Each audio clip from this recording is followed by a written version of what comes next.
कर्म करो ऐसे भाई तुम, पड़े न फिर पछताना,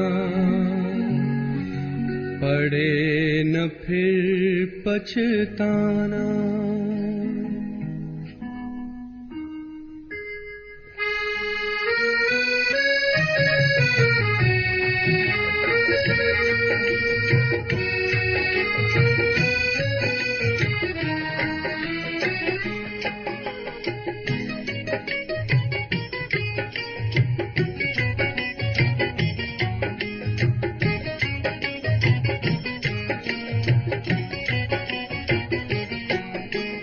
कर्म करो ऐसे भाई तुम, पड़े न फिर पछताना, पड़े न फिर पछताना। कर्म करो ऐसे भाई तुम, पड़े न फिर पछताना, पड़े न फिर पछताना। एक दिन तो धर्मराज को पड़ेगा मुख दिखलाना, पड़ेगा मुख दिखलाना। एक दिन तो धर्मराज को पड़ेगा मुख दिखलाना, पड़ेगा मुख दिखलाना। कर्म करो ऐसे भाई तुम, पड़े न फिर पछताना, पड़े न फिर पछताना।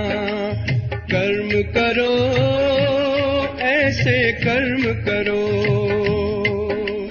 कर्म करो ऐसे कर्म करो।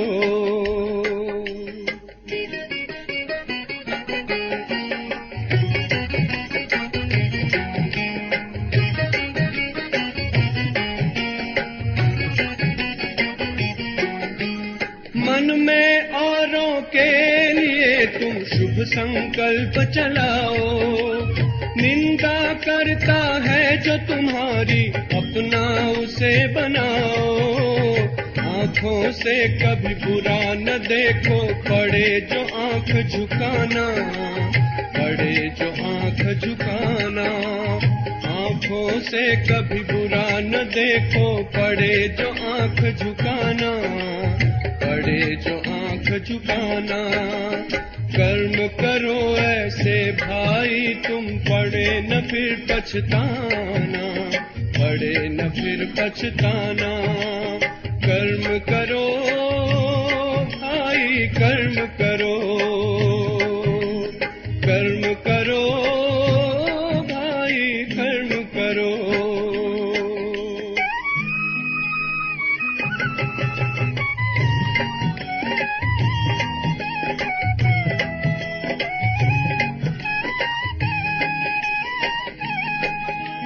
मुख से औरों को दुख देने वाले बोल न बोलो, अपने मुख से ज्ञान रतन भंडारे अब तुम खोलो। कानों से कभी सुनो न ऐसा, पड़े जो कान कटाना, पड़े जो कान कटाना। कानों से कभी सुनो न ऐसा, पड़े जो कान कटाना, पड़े जो कान कटाना। कर्म करो ऐसे भाई तुम, पड़े न फिर पछताना, पड़े न फिर पछताना। कर्म करो ऐसे कर्म करो, कर्म करो ऐसे कर्म करो।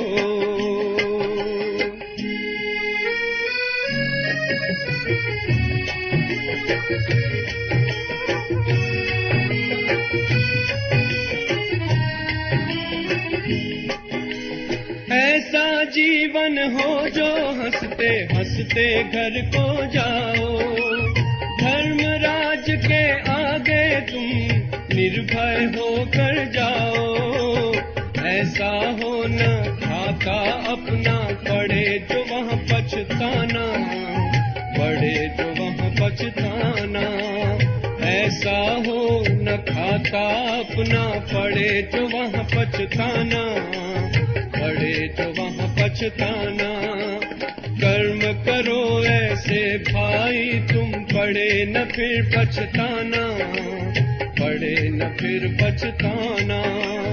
एक दिन तो धर्मराज को पड़ेगा मुख दिखलाना, पड़ेगा मुख दिखलाना।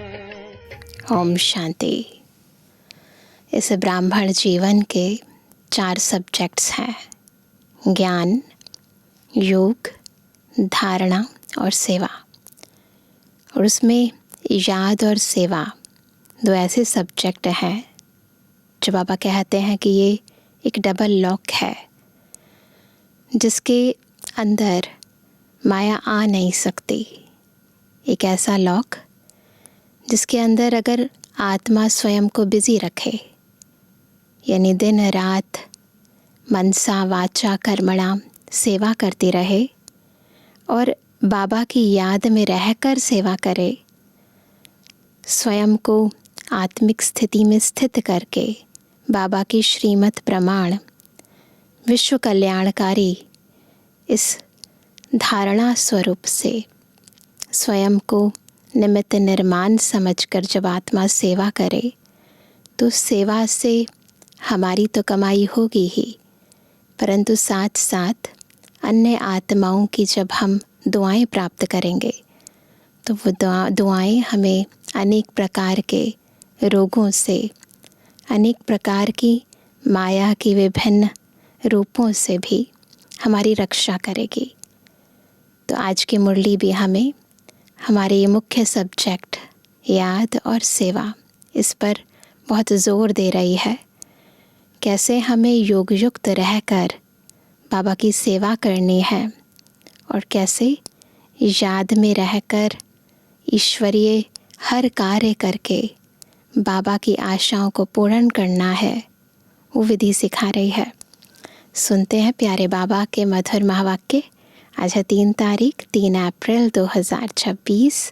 बाबा के महावाक्य हैं, मीठे बच्चे बाप समान रहम दिल बन, अनेकों को रास्ता बताओ। जो बच्चे दिन रात सर्विस में लगे रहते हैं वही बहादुर है। ये बहादुरी है कि मन व्यर्थ की तरफ, व्यक्त की तरफ, संसार की तरफ और पुराने संस्कारों की तरफ ना जाए। प्रश्न है, ऊंची तकदीर का मुख्य आधार किस पर है? उत्तर है, याद की यात्रा पर। जितना जो याद करता है उतनी ऊंची तकदीर बनाता है। शरीर निर्वाह अर्थ कर्म करते बाप और वर्षे को याद करते रहो तो तकदीर ऊंची बनती जाएगी। अलग से बैठकर तो याद करना है, परंतु चलते फिरते उठते बैठते भी याद रहे करन करावनहार कौन है। आज का गीत है, तकदीर जगाकर आई हूँ।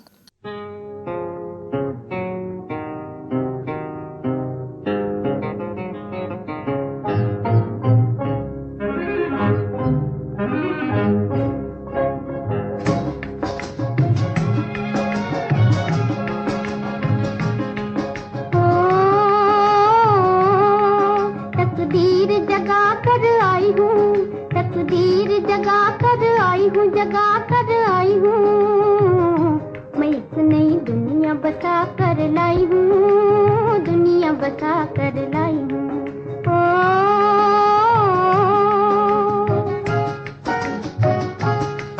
तकदीर जगा कर आई हूँ, तकदीर जगा कर आई हूँ, जगा कर आई हूँ, मैं एक नई दुनिया बसा कर लाई हूँ, दुनिया बसा कर लाई हूँ।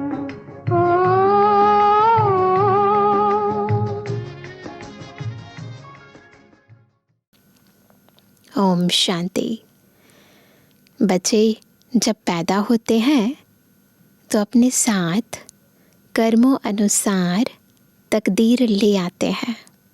हर बच्चा अपनी तकदीर लेकर आता है। कोई साहूकार पास, कोई गरीब के पास जन्म लेते हैं। बाप भी समझते हैं कि वारिस आया है। जैसे जैसे दान पुण्य किया है उस अनुसार जन्म मिलता है। अब तुम मीठे मीठे सिकलते बच्चों को कल्प बाद फिर से बाप ने आकर समझाया है। बच्चे भी जानते हैं कि हम अपनी तकदीर ले आए हैं, स्वर्ग की बादशाही की तकदीर ले आए हैं, जिन्होंने अच्छी तरह से जाना है और बाप को याद कर रहे हैं। याद के साथ तकदीर का कनेक्शन है। जन्म लिया है तो बाप की याद भी होनी चाहिए। जितना याद करेंगे उतनी तकदीर ऊंची रहेगी। कितनी सहज बात है। तकदीर बनाने का आधार है याद। सेकंड में जीवन मुक्ति मिल जाती है। आत्मा को स्मृति आ गई, मैं कौन और मेरा कौन। बस तकदीर ऊंची बन गई। तुम आए हो सुखधाम की तकदीर प्राप्त करने। कौन सी तकदीर प्राप्त करने? सुखधाम की तकदीर। हम सभी सुखधाम में जाएंगे। अभी हर एक पुरुषार्थ कर रहे हैं। हर एक अपने को देख रहे हैं कि हम कैसे पुरुषार्थ कर रहे हैं। जैसे मम्मा, बाबा और सर्विसेबल बच्चे पुरुषार्थ करते हैं, उनको फॉलो करना चाहिए। सबको बाप का परिचय देना चाहिए। बाप का परिचय दिया तो रचना के आदि मध्य अंत का भी आ जाएगा। बाबा का परिचय मिला तो बाबा के पास जो ज्ञान है ना, रचता और रचना के आदि मध्य अंत का, वो भी हमें मिल जाएगा। ऋषि मुनि आदि कोई भी रचता और रचना के आदि मध्य अंत का नॉलेज नहीं दे सकते। कोई भी नहीं दे सकते संसार में। अभी तुम्हारी बुद्धि में सारा चक्र स्मृति में रहता है। दुनिया में कोई भी बाप और वर्षे को नहीं जानते। तुम बच्चे अब बाप को और अपनी तकदीर को जानते हो। पापा को भी जानते हैं और हमारी जो भविष्य तकदीर बनने वाली है उस वर्षे को भी जानते हैं। अब बाप को याद करना है। जान तो गए ना, पता तो चल गया, लेकिन जितना याद करेंगे उतनी तकदीर ऊंची होगी। शरीर निर्वाह अर्थ कर्म भी करना है। कर्म संन्यास भी नहीं करना है। घर बार भी संभालना है। कोई निर्बंधन है तो वह अच्छी सर्विस कर सकते हैं। सेवा कैसे होती है? जब आत्मा तन और मन और कर्म इन विभिन्न बंधनों से मुक्त हो। तन में भी प्रॉब्लम होती है तो सेवा नहीं कर पाते हैं। मन में भी हलचल होती है, विश्वास नहीं होता है ना, या संशय बुद्धि बन जाते हैं तो फिर सेवा नहीं कर पाते हैं। और संबंधों की प्रॉब्लम होती है, कर्मों के बंधन होते हैं तो सेवा नहीं कर पाते हैं। परंतु अगर निर्बंधन है तो सेवा करनी चाहिए। तो बाबा कहते हैं बाल बच्चे कोई नहीं तो उनको सर्विस करने का अच्छा चांस है। स्त्री को पति व बच्चों का बंधन होता है। अगर बच्चे नहीं हैं तो बंधन मुक्त ठहरे ना। वह जैसे वानप्रस्थी हो गए। फिर मुक्ति धाम में जाने के लिए संग चाहिए। रास्ता तो पता नहीं है। भक्ति मार्ग में तो संग मिलता है साधुओं आदि का। उस समय तो बाबा नहीं आते, तो तब तक सत्संग का मतलब साधुओं का संग करना। निवृत्ति मार्ग वालों का, वह निवृत्ति मार्ग वाले प्रवृत्ति मार्ग का वर्षा दिला ना सके। वो तो सन्यास ही करना सिखाते हैं, सब कुछ छोड़ना। तुम बच्चे ही दिला सकते हो। तुमको बाप ने रास्ता बताया है। भारत की हिस्ट्री, जियोग्राफी, 84 जन्मों की बैठ समझाओ। भारतवासी ही 84 जन्म लेते हैं, एक की बात नहीं है। भारतवासी एक थोड़ी ना था। जो मूल भारतवासी हैं, जो सतयुग आदि की संख्या है न, जो त्रेता की संख्या, उन सबके लिए बाबा कह रहे हैं सूर्यवंशी, सो फिर चंद्रवंशी, फिर वैश्यवंशी घराने में आते हैं। नंबरवार तो होते हैं ना। भारत का पहला नंबर प्रिंस है श्री कृष्ण, जिसको झूले में झुलाते हैं। जन्माष्टमी होती है तो कितने प्यार से श्री कृष्ण को झूले में झुलाते हैं। दूसरे नंबर को झुलाते ही नहीं है, क्योंकि कला कम हो गई है। श्री राम जी को तो झूले में नहीं झुलाते हैं। जो पहला नंबर है, पूजा उसकी होती है। मनुष्य समझते नहीं कि श्री कृष्ण एक है व 2-3 है। श्री कृष्ण की डिनाइस्टी चलती है। यह किसको भी पता नहीं है, ये किसी को नहीं पता है।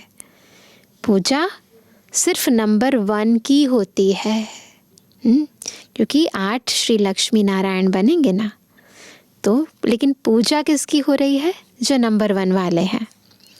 मार्क्स तो नंबरवार ही मिलते हैं। मार्क्स तो मिलेंगे ना, लेकिन नंबरवार मिलेंगे। तो पुरुषार्थ करना चाहिए कि क्यों ना हम पहले नंबर में आए। फर्स्ट नंबर में तो मम्मा बाबा ही है, परंतु बाबा कहते फर्स्ट डिवीज़न का फिर भी चांस है ना। मम्मा बाबा को फॉलो करें, उनकी राजधानी ले लेवे। जो अच्छी सर्विस करेंगे वह अच्छे महाराजा के घर में जन्म लेंगे। वहाँ तो है ही महाराजा महारानी। उस समय कोई राजा रानी का टाइटल नहीं होता है, वह बाद में शुरू होता है। द्वापर से जब पतित बनते हैं तो उनमें बड़ी प्रॉपर्टी वाले को महाराजा कहा जाता है। फिर राजा का लक़ब कम हो जाता है। फिर जब भक्ति मार्ग होता है तो गरीब साहूकार में फ़र्क तो रहता है ना। अब तुम बच्चे ही शिव बाबा को याद करते हो और उनसे वर्षा ले रहे हो, और सत्संगों में मनुष्य बैठ कथा सुनाते हैं। मनुष्य मनुष्य को भक्ति सिखलाते हैं। वे ज्ञान देकर सद्गति नहीं कर सकते। वेद शास्त्र आदि सब हैं भक्ति मार्ग के। सद्गति तो ज्ञान से होती है। पुनर्जन्म को भी मानते हैं। बीच में तो कोई भी वापस जा ना सके। मानते हैं ना पुनर्जन्म को, तो बीच में तो कोई भी आत्मा ऊपर नहीं जा सकती। अंत में ही बाप आकर सबको ले जाते हैं। इतनी सब आत्माएं कहाँ जाकर ठहरेंगी? सब धर्म वालों के सेक्शन तो अलग अलग है ना। ऊपर भी परम धाम में हर धर्म के सेक्शन अलग अलग हैं। तो यह भी समझाना है।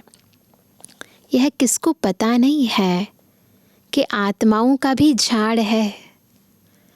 तुम बच्चों की बुद्धि में सारे झाड़ का ज्ञान रहता है। सारी मनुष्य आत्माओं की गति सद्गति कैसे होती है और दुर्गति कैसे होती है, उसका सारा ज्ञान है।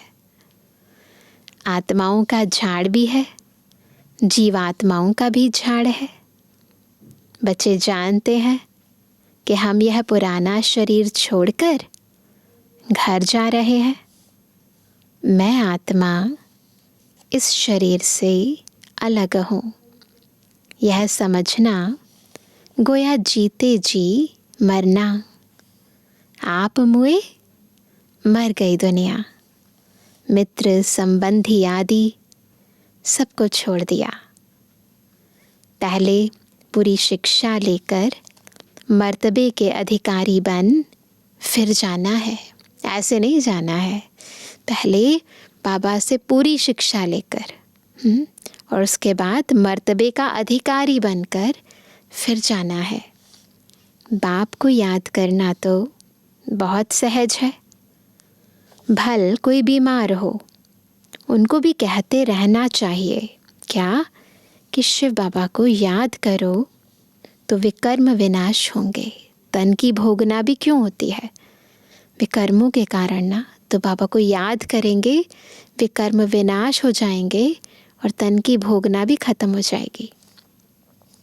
जो पक्के योगी हैं उनके लिए जल्दी मरना यानी शरीर छोड़ना भी अच्छा नहीं है, क्योंकि वह योग में रहकर रूहानी सेवा करते हैं।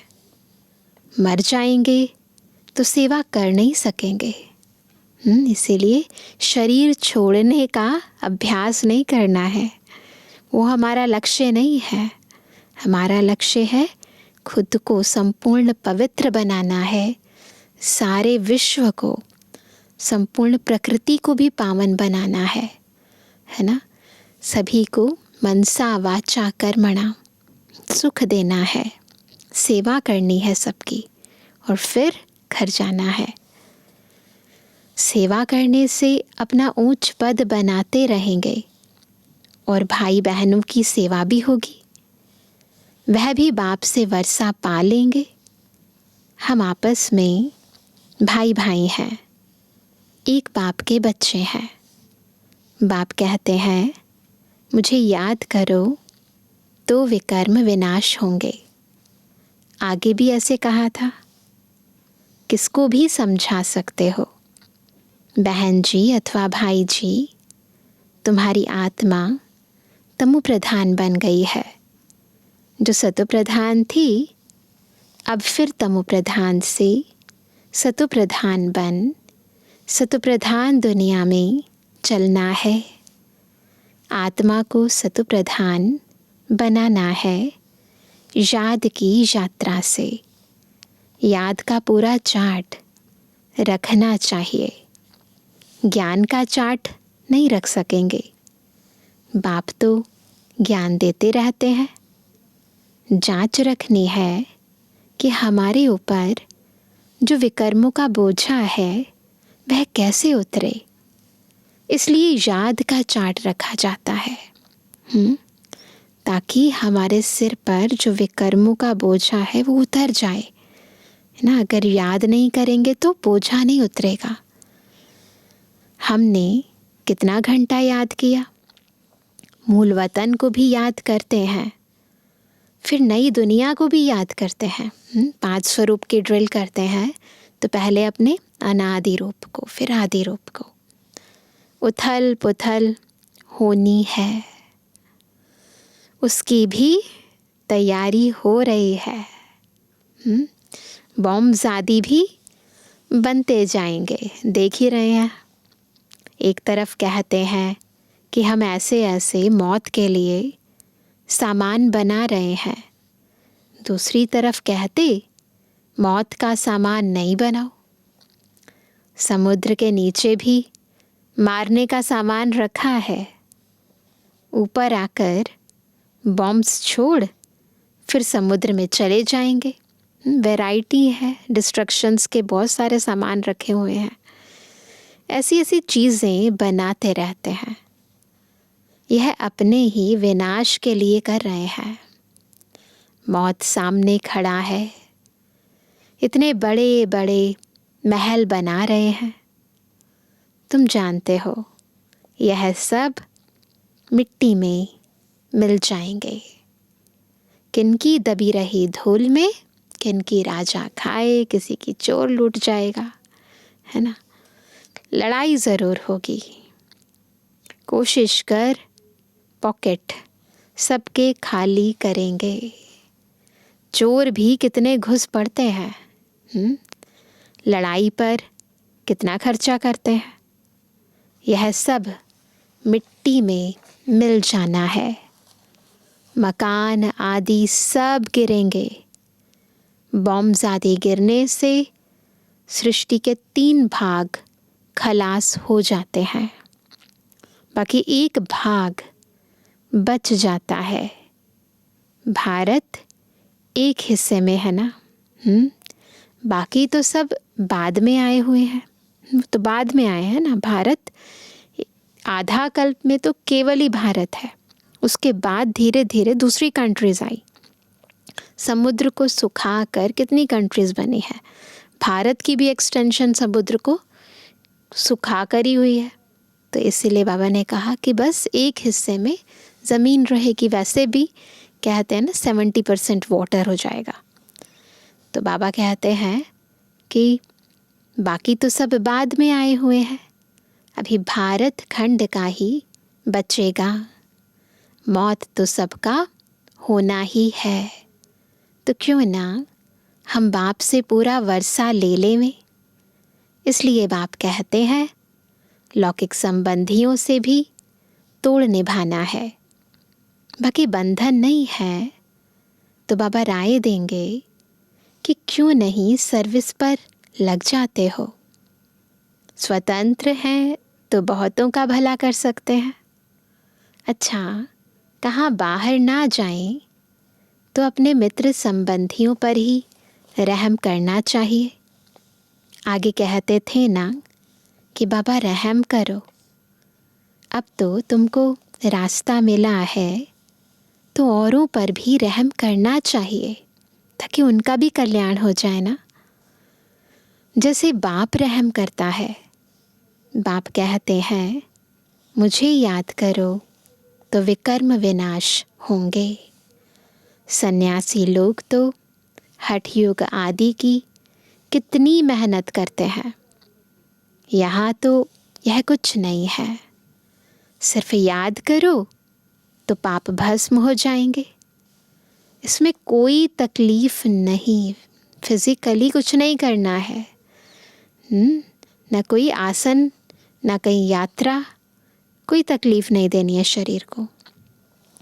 सिर्फ याद के यात्रा की बात है। उठो बैठो, कर्मेंद्रियों से भल कर्म भी करो, सिर्फ बुद्धि का योग बाप से लगाओ। सच्चा सच्चा आशिक बनना है उस माशूक का। सच्चा आशिक क्या करता है?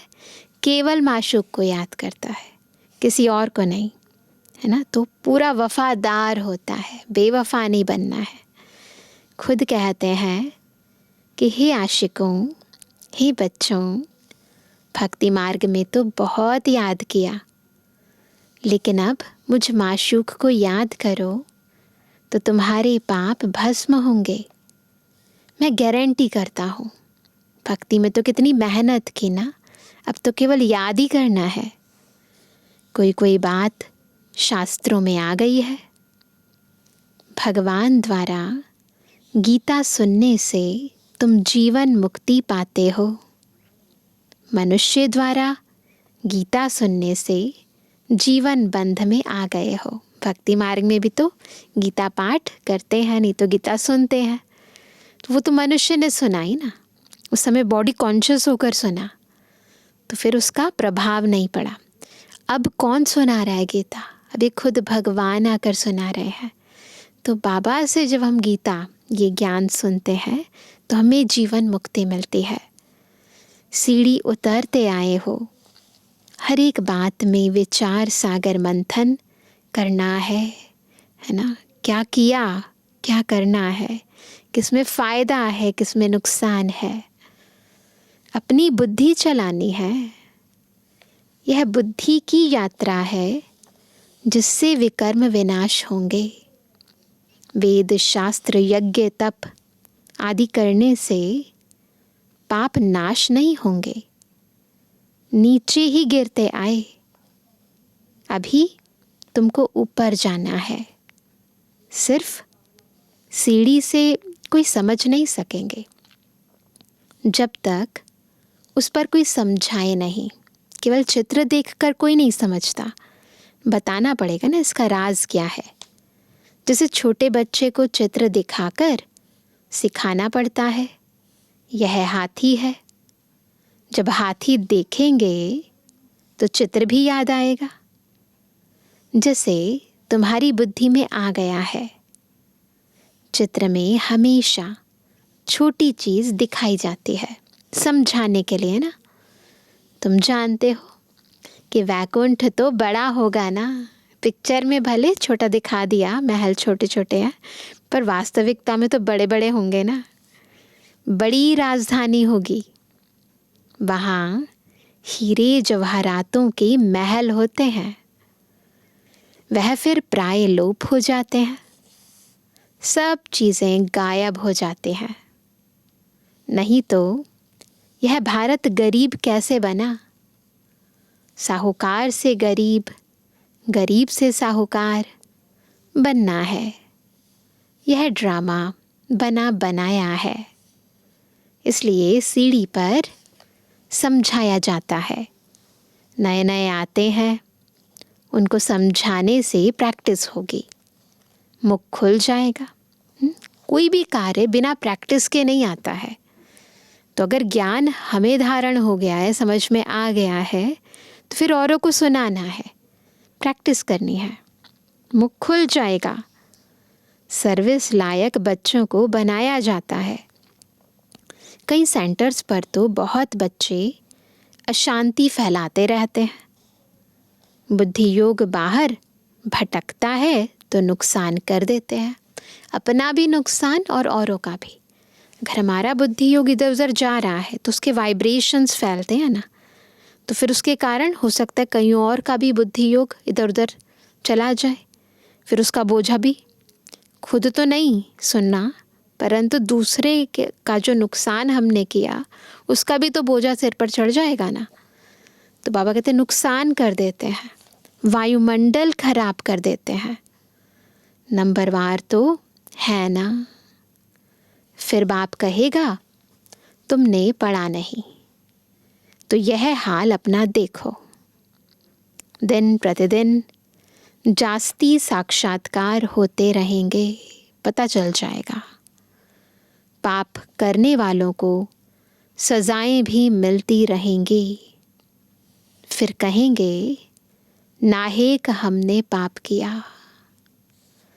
बाप को सुनाकर प्रायश्चित करने से कुछ कम हो सकता है। सच्चे दिल से करें प्रायश्चित और फिर आगे से वो गलती ना करें तो, नहीं तो वृद्धि होती रहेगी। ऐसा होता रहता है। खुद भी महसूस करेंगे, परंतु फिर कहते क्या करें, हमारी यह आदत मिटती नहीं। इससे तो घर जाकर रहें। कोई तो अच्छी सर्विस करते हैं, कोई डिससर्विस भी करते हैं। हमारी सेना में कौन कौन बहादुर हैं, यह बाप बैठ नाम बताते हैं। बाकी लड़ाई आदि की यहाँ बात नहीं है। हमें माया से लड़ना है ना, और किसी चीज़ से नहीं लड़ना है। यह है बेहद की बातें। अच्छे बच्चे होंगे तो बाप ज़रूर महिमा भी करेंगे। बच्चों को बहुत रहमदिल, कल्याणकारी बनना है। अंधों की लाठी बनना है। सबको रास्ता बताना है कि बाप को याद करो तो विकर्म विनाश होंगे। पाप आत्मा और पुण्य आत्मा कहते हैं ना, ऐसे थोड़ी कि अंदर परमात्मा है, वह आत्मा कोई परमात्मा बन जाती है। ऐसे कहते हैं ना, भक्ति में आत्मा सो परमात्मा। ये भी कहते हैं कि आत्मा ही परमात्मा है और वो हमारे अंदर है ना। यह सब रॉन्ग है। परमात्मा पर थोड़े ही पाप लगता है, उसका तो ड्रामा में पार्ट है सर्विस करने का। मनुष्य ही पाप आत्मा पुण्य आत्मा बनते हैं। जो सतो प्रधान थे वही तमो प्रधान बने हैं। उनके तन में बाप बैठ सत्व प्रधान बनाते हैं तो उनकी मत पर चलना पड़े ना। अभी बाप ने तुम बच्चों को विशाल बुद्धि बनाया है। अभी तुम जानते हो कि राजधानी कैसे स्थापन हो रही है। बुद्धि इतनी विशाल हो गई है कि हमें सारी सृष्टि के आदि मध्य अंत का पूरा डिटेल में ज्ञान हो गया है। राजधानी कैसे स्थापन होगी, उसका आधार क्या होगा, क्या करेंगे तो कौन से पद की प्राप्ति होगी। तो बाबा कहते हैं बाप ही ब्रह्मा तन में आकर ब्रह्मा मुख वंशावली बच्चों को राजयोग सिखाए देवी देवता बनाते हैं। फिर पुनर्जन्म ले सीढ़ी उतरते हैं। अब फिर सब रिपीट करना है। बाप फिर ब्रह्मा द्वारा स्थापना करा रहे हैं। कल्प कल्प बाबा ने कराया है और अब भी कराएंगे और कल्प कल्प कराते रहेंगे। योग बल से तुम 5 विकारों पर जीत पाकर जगत जीत बनते हो। बाकी लड़ाई आदि की कोई बात नहीं है। अच्छा, हम इस मीठे सिकिलते बच्चों पर माता पिता का याद प्यार और रूहानी बच्चों की रूहानी बाप दादा को गुड मॉर्निंग, नमस्ते नमस्ते नमस्ते। धारणा के लिए मुख्य सार पहला, बंधन मुक्त बन बाप की सर्विस में लग जाना है, तभी ऊंची तकदीर बनेगी। रहम दिल बन अनेकों को रास्ता बताना है, अंधों की लाठी बनना है। दूसरा, इस शरीर से ममत्व निकाल जीते जी मरना है, क्योंकि अब वापस घर जाना है। बीमारी में भी एक बाप की याद रहे तो विकर्म विनाश हो जाएंगे। आज का वरदान है, कल्याण की भावना द्वारा हर आत्मा के संस्कारों को परिवर्तन करने वाले निश्चय बुद्धि भव। जिसे बाप में 100% निश्चय बुद्धि हो, कोई कितना भी डगमग करने की कोशिश करे लेकिन हो नहीं सकते। ऐसे दैवी परिवार व संसारी आत्माओं द्वारा भल कोई कैसा भी पेपर ले, क्रोधी बन सामना करे, वह कोई इंसल्ट कर दे, गाली दे, उसमें भी डगमग हो नहीं सकते। ऐसी स्थिति है, कुछ भी कोई कहे अंदर की स्थिति हिले नहीं। इसमें सिर्फ हर आत्मा प्रति कल्याण की भावना हो। यह भावना उनके संस्कारों को परिवर्तन कर देगी, है ना। यानी हमारे अंदर इतनी शुभ भावना भरी हुई हो कि अगर वो सामने वाला व्यक्ति हमारी इंसल्ट भी कर रहा है ना, उसके मन में हमारे प्रति अच्छा नहीं भी है, लेकिन हमारे अंतर की भावना उनकी भावनाओं को भी बदल दे, है ना।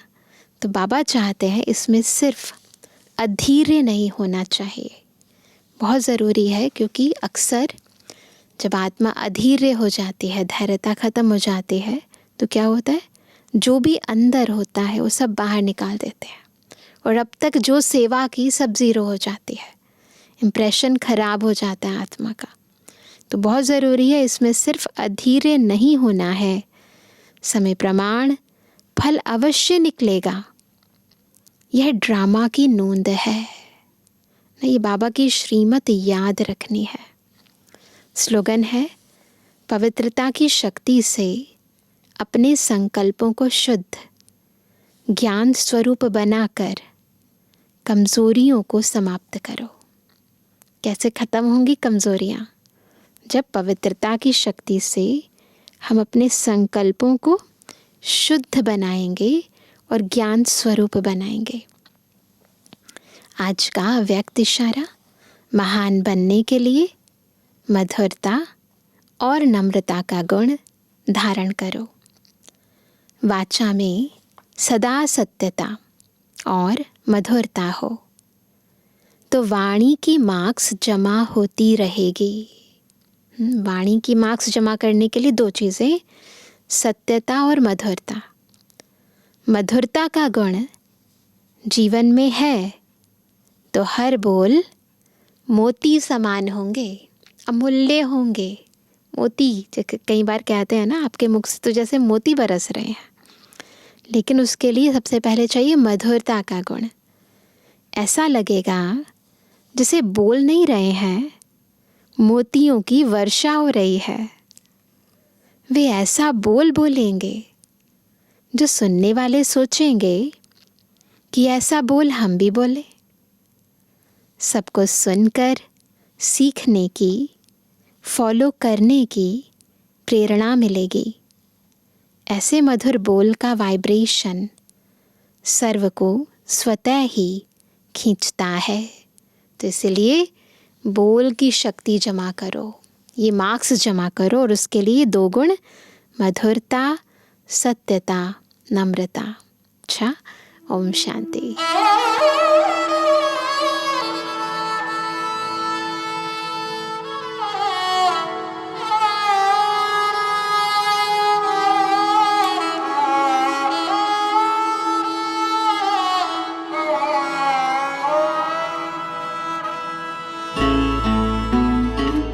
हर वक्त मेरे साथ हो,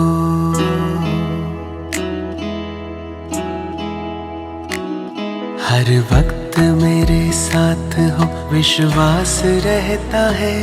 भगवन तुम्हारे प्यार का एहसास रहता है।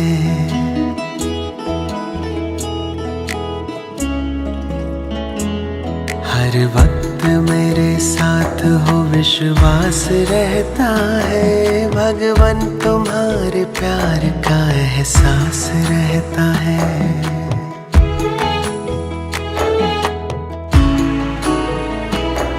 जब भी निकलता घर से तुम साथ चलते हो, धूप भरी राहों में बादल से ढलते हो।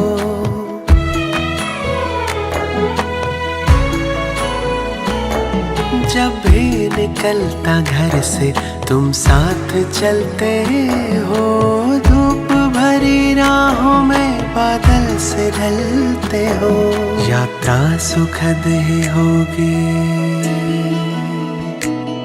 यात्रा सुखद ही होगी, विश्वास रहता है। भगवन तुम्हारे प्यार का एहसास रहता है।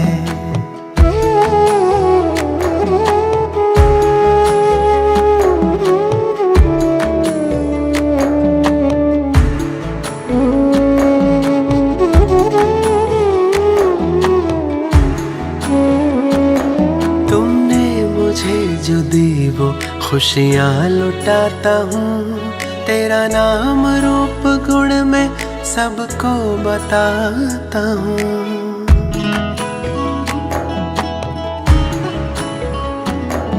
तुमने मुझे जो दी वो खुशियाँ लुटाता हूँ, तेरा नाम रूप गुण में सबको बताता हूँ।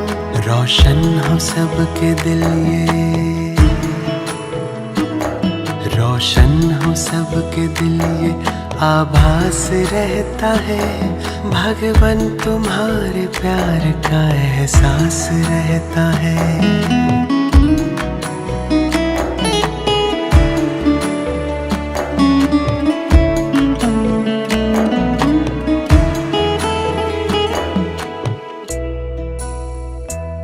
हर एक मेरे है ये दिल गीत गाता है, सब प्रेम से रहे ये सरगम सुनाता है।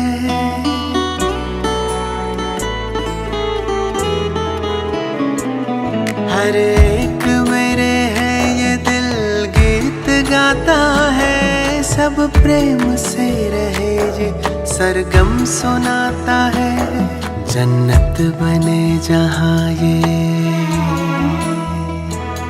जन्नत बने जहाँ ये शुभ भाव रहता है।